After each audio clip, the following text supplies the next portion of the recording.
Hi everyone, Professor King here.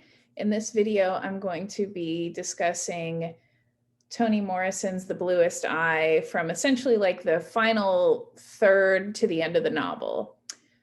So as always, if questions come up, Zoom, Canvas, Pronto, email, Instagram, however you want to get a hold of me, they're all on the front page of our class Canvas page. As well as on the front page of the syllabus, all that contact info for me. So be aware of that. I'm going to dive right in and take it to a share screen so that we get this baby over with. Let's see. All right. So we're talking the end of the novel. And in the last video where we ended was essentially with Pauline's life, and how we got to where we are with her. And now we start this section with Charlie's life and how we got to where we are with him.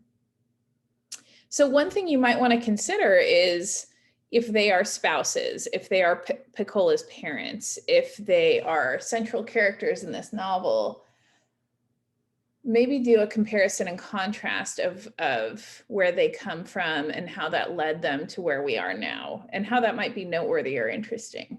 So compare and contrast Charlie's life with Polly's what we'll call origin story, right? If you watch TV or films, there's always like the origin story of a character where we find out who they are and what makes them tick, et cetera, et cetera. Like if anyone watches Orange is the New Black, you see this basically like episode to episode, right? You can see a character who's like really unsavory, but then you find out like, oh, they're unsavory because like they had this horrible thing happen to them. And then you have a little more compassion for them. And then the show ends six seasons later. Anyway, we have their origin stories. It's not a bad idea to compare and contrast them on your own to see kind of what's going on there. In Charlie's story, we're introduced to another slew of minor characters. We've got Blue. Charlie says something really interesting about Blue in relation to God. So you'll definitely want to pay attention to that and kind of how that might inform his views about race, his views about goodness, who is allowed to be good, who's not allowed to be good and godlike, again, in his world. So keep that in mind. We have Madeir, we have Samson, we have Jimmy, who's a woman, and each of them play an important role in Charlie's life. So make sure you know who they are and kind of what role they play in his development. Also, the notion of freedom is a really big one in this section. What role does freedom occupy? And what function does it serve? Why is it important to somebody like Charlie, for example? So keep that in mind.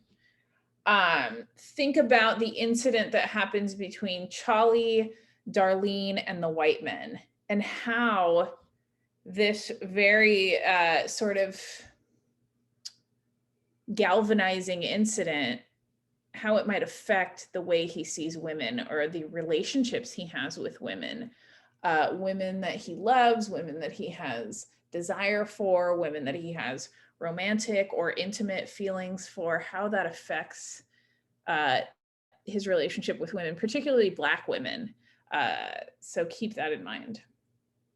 The tone and the mood in this section are also something you should really be paying attention to, because there are certain, I guess, for lack of a better word, there's certain ambiguities in this section. There's tensions of different moods, of different feelings, of different emotions going on. So pay attention to those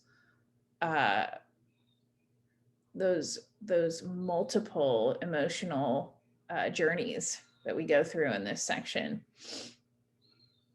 And kind of piggybacking on that, thinking about music and what role music plays in Charlie's narrative, how it frames the way that we view Charlie. And then ultimately the incident between Charlie and Pecola. Again, in the last video, I talked to you about how this is a very emotionally charged novel and very emotionally heavy things happen throughout the course of this novel. And the incident between Charlie and Pecola is definitely one of those. It's difficult to take in for a lot of people. So again, as much as you can, it's very difficult to do because Morrison knows exactly how to get us emotionally where she wants us, right? But as much as you can, try to divorce those feelings you have in reading these scenes, and try to engage in a sort of analytical detachment of, okay, if I'm feeling disturbed or horrified or elated by a certain scene, why? What's the cause? And if I'm feeling a bunch of different feelings that are in tension with one another, or I'm confused, or I just feel, why? What did Morrison do in terms of crafting this story to get me there? And think in detailed terms. All right, so then we have this character of Soaphead Church. This is a really fascinating section of this novel. Soaphead Church seems like a diversion, but in a lot of ways is not, right? Fits thematically, fits in terms of tone and mood into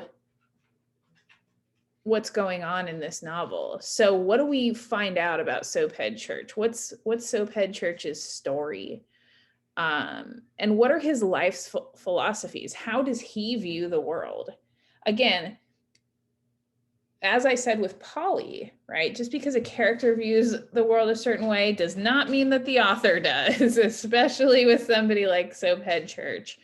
So why would Toni Morrison, as the god of this world, right? The world that exists, the diegetic world that exists in this novel, why would she make this guy? And why would she make him the way that she did? Because he seems very, sorry, that's my dog, Lionel. Lionel, come here. He seems very yuck. Icky is the best way I can describe him. You probably all can come up with a much better term than that. But how would you describe him if you knew him in real life? Not in Ireland, in real life. That's IRL. I'm not that old. How would you describe him to your friend if, like, he was, I don't know, your next door neighbor or something? All right, and then we end with summer, right? If you remember, we started with autumn, we're doing a whole year, we end with summer. And the first thing we start with is, like, we go back to this seed symbol or this seed analogy that Claudia and Frida are experiencing, we'll say. So keep that in mind. What's the seed a symbol of? What is it analogous to? What does it have to do with summer? What does it have to do with the novel, et cetera, et cetera? In the section, in the chapter that's entitled Look, blah, blah, blah, blah, blah, blah, who's Pecola talking to? And, like, really pay attention to this dialogue in that chapter. It's fascinating. Of all the sections of the novel that I've read this probably close to 10 times, because I've taught it a lot. That section I have the most notes on because there are just a lot of things going on in that dialogue in Look. I'm interested to read what you make of that exchange. So yeah. And then in the last 2 pages, when that exchange ends, the narrator has a lot to say. And I just want you to pay close attention to it. And again, like, internalize it, see how you feel about it, what you make of all this now that the novel is over. So that, as they say, is that. I'm going to take it off share screen. Here I am. Ba-boo! again, any questions, hit me up in all the ways I always mention. I'm not going to mention them again. And I hope you have a wonderful everything. I just hope you have a wonderful everything, because you deserve it. All right. Bye.